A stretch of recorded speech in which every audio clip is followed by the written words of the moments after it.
Excel PU college ಗುರುವಾಯಿನಕೆರೆ, ಕರ್ನಾಟಕದ number 1 PU college. Admissions open now. Sir ಈಗ daily ಭೇಟಿ sir?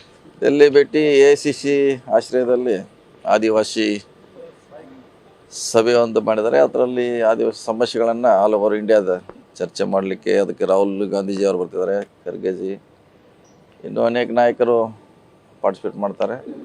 So ಓಲ್ day ಚರ್ಚೆ ಆಗುತ್ತೆ. ಸೊ ಕಾಂಗ್ರೆಸ್ ಪಕ್ಷದಿಂದ ಟ್ರೈಬಲ್ಗೆ ಆದಿವಾಸಿಗೆ ಏನು ಮಾಡಬೇಕಂತ ಒಂದು ಕನ್ಕ್ಲೂಷನ್ ಬರಲಿಕ್ಕೆ ಈ ಒಂದು ಕಾರ್ಯಕ್ರಮವನ್ನು ಆಯೋಜನೆ ಮಾಡಿದ್ದಾರೆ. ನಾವು ಕೂಡ ಕರ್ನಾಟಕದ ಸುಮಾರು ಶಾಸಕರು ಭಾಗವಹಿಸ್ತಾರೆ. ನಮ್ಮ ಸಮಸ್ಯೆಗಳನ್ನು ಕೂಡ ಆ ಸಭೆಯಲ್ಲಿ ಹೇಳುವಂಥ ಪ್ರಯತ್ನ ಮಾಡ್ತಾ ಇದ್ದೀವಿ. ಏನಾದರೂ ಸ್ಪೆಸಿಫಿಕ್ ಪ್ರಾಬ್ಲಮ್ಸ್ ಅಥವಾ ಹೇಳ್ಕೊಳ್ಳುವಂಥ ಪ್ರಸ್ತಾವನೆಗಳು ಏನಾದ್ರು ಇದಾವೆ? ಇದೆ, ಸುಮಾರು ಆಗಿದೆ. ಆದಿವಾಸಿಗಳ ಸಮಸ್ಯೆ ಶೈಕ್ಷಣಿಕವಾಗಿದೆ, ಉದ್ಯೋಗದಲ್ಲಿ ಮೀಸಲಾತಿ ಸಮಸ್ಯೆ ಇದೆ. ಸೊ ನಮಗೆ 3-4% ಕರ್ನಾಟಕ ಸಿಗಬೇಕಾಗಿದೆ, ಸಿಕ್ಕಿಲ್ಲ. ಇಂಥ ಅನೇಕ ಜಲವಂತ ಸಮಸ್ಯೆ ಇದೆ, ಚರ್ಚೆ ಮಾಡ್ತೀವಿ. ಈಗ ರಾಹುಲ್ ಗಾಂಧಿ ಅವರನ್ನ ಭೇಟಿ ಮಾಡ್ತೇವೆ ಸರ್, ರಾಜ್ಯದ ವಿದ್ಯಮಾನಗಳ ಬಗ್ಗೆ ಗಮನ ತರುವಂತ. ಇಲ್ಲ, ನಮ್ಮ ಸಮಸ್ಯೆ ಮಾತ್ರ ಚರ್ಚೆ ಮಾಡ್ತೀವಿ. ಅದು ಇನ್ನೊಂದು ಪ್ಲಾಟ್ಫಾರ್ಮಲ್ಲಿ ಮಾತಾಡ್ತೀವಿ. ರಾಜಣ್ಣ ಅವರು ಕೂಡ ಜೊತೆಲಿ ಇರ್ತಾರೆ. ಸೊ ಇದು ನಮ್ಮ ಸಮಸ್ಯೆ ಮಾತ್ರ ಇವತ್ತು ನಮಗೆ ಮಾತ್ರ ಫೋಕಸ್ ಮಾಡ್ತೀವಿ ರಾಜಕೀಯ ಆಮೇಲೆ. ಸರ್, ಈಗ ಶಾಸಕರ ಸಭೆಗಳು ಜಾಸ್ತಿ ಆಗ್ತಾ ಇದಾವೆ.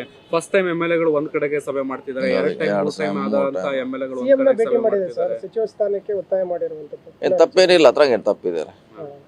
ಅದ್ರಲ್ಲಿ ಏನು ತಪ್ಪಿಲ್ಲ. BJP ಅವರು ಫಸ್ಟ್ ಮುಖ್ಯಮಂತ್ರಿನ ಮಾಡ್ತಿದ್ದಾರೆ ಡೈರೆಕ್ಟ್ ಆಗಿ. ಎಲ್ಲಿ ವಯಾ ಮೀಡಿಯಾ ಏನೂ ಇಲ್ಲ. ಮತ್ತು ಅವ್ರ ಮಂತ್ರಿ ಕೇಳೋದ್ರಲ್ಲಿ ಏನು ತಪ್ಪಿಲ್ಲ. ಅಲ್ಲ ಸರ್, ಅವ್ರ ಮಂತ್ರಿ ಕೇಳೋದ್ರಲ್ಲಿ ತಪ್ಪಿಲ್ಲ ಸರಿ, ಆದ್ರೆ ಈ ಗೊಂದಲ ಇತ್ಯರ್ಥ ಆದ್ರೆ ಅಲ್ವಾ ಮುಂದಿಂದು ಅದು ನೋಡೋಣ, ಅದು ಬಗೆಹರಿಸಲಿಕ್ಕೆ ಪ್ರಯತ್ನ ಮಾಡ್ತೀವಿ. ಈ ಹೆಸರಲ್ಲಿ ಡಿನ್ನರ್ ಸೇರೋದು ಅದು ಒಂದು ರೀತಿ ಏನೇನು ಸಂದೇಶ ರವಾನೆ ಮಾಡ್ಬೇಕು ಮಾಡ್ತೀವಿ. ಇಲ್ಲ, ಅದು ನೋಡಿ, ಅವರು ಮಂತ್ರಿ ಪದ ಅಂತ ಹೇಳಿದ್ದಾರೆ ಸ್ಪಷ್ಟವಾಗಿ. ಏನು ಮತ್ತೇನು ಪ್ರಶ್ನೆ ಇಲ್ಲ, ಮಂತ್ರಿ ಆಗಲಿಕ್ಕೆ. CM ಸ್ಪಷ್ಟವಾಗಿ ಹೇಳಿದ್ದಾರೆ ಸರ್, ಫಸ್ಟ್ ಟೈಮರ್ಸ್ಗೆ ಇಲ್ಲ ಕೊಡಲ್ಲ ಅಂತ ಹೇಳಿದ್ದಾರೆ.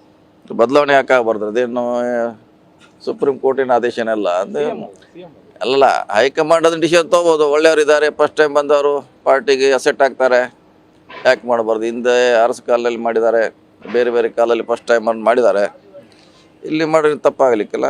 ಯೋಗ್ಯರಿದ್ರೆ ಮಾಡಬೇಕಾಗ್ತದೆ. ಮುಂದೆ ಆಸ್ತಿ ನಮ್ಮ ಅವ್ರದ್ದೆಲ್ಲ ಪಾರ್ಟಿ. ಬೈ ಎಲೆಕ್ಷನ್ ಸರ್, ಈಗ ಬಾಗಲಕೋಟೆ ಮತ್ತೆ ದಾವಣಗೆರೆ ಅಭ್ಯರ್ಥಿಗಳು ಯಾವಾಗ ಘೋಷಣೆ ಆಗ್ಬೋದು? ಮಾಡ್ತಾರೆ. ಅದು ಅವರು ಏನಿಲ್ಲ, ಏನೋ ವರಿಷ್ಠರು ಮಾಡಿದ್ರು ಗೊತ್ತಲೇ ಇದ್ದೇ ಇರೋದು. ಟಿಕೆಟ್ ಕೇಳೋರು ಎಲ್ಲರೂ ಕೇಳೋರು, ಎಲ್ಲ ಸಣ್ಣದವರು ಕೇಳ್ತಾರೆ. ಅಂತಿಮವಾಗಿ ಯಾರ ಒಳ್ಳೆಯವರು ಅವ್ನ ಪಕ್ಷ ಆಯ್ಕೆ ಮಾಡುತ್ತೆ. ನ್ಯೂಸ್ ಫಸ್ಟ್, ನಿರ್ಭೀತಿಯಿಂದ ನಿಮ್ಮ ಪರವಾಗಿ.